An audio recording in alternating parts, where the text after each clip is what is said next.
Story number 110. Timothy, Paul's new helper.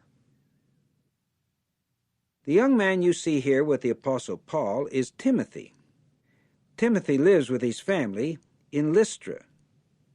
His mother is named Eunice, and his grandmother Lois. This is the third time that Paul has visited Lystra.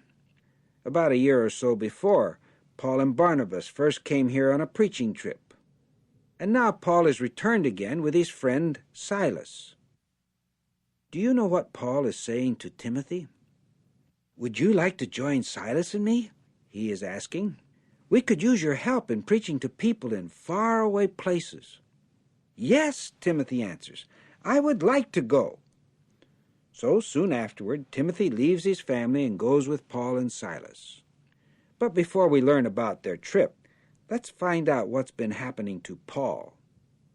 It's been about 17 years since Jesus appeared to him on the road to Damascus. Remember, Paul came to Damascus to hurt Jesus' disciples, but now he is a disciple himself.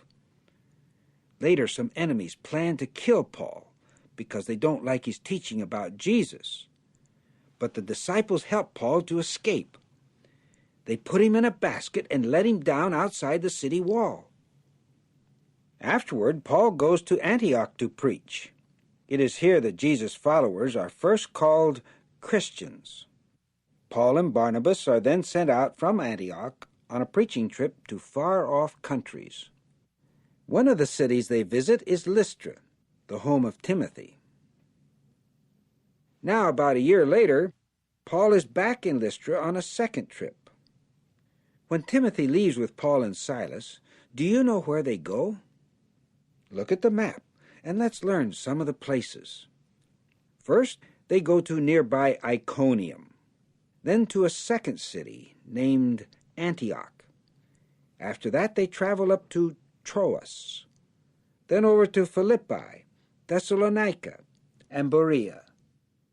Do you see Athens on the map? Paul preaches there. After that, they spend a year and a half preaching in Corinth.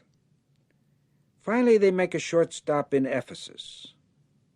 Then they come back by boat to Caesarea and travel up to Antioch, where Paul stays.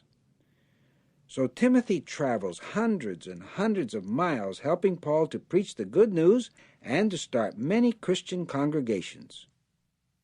When you grow older, will you be a faithful servant of God like Timothy?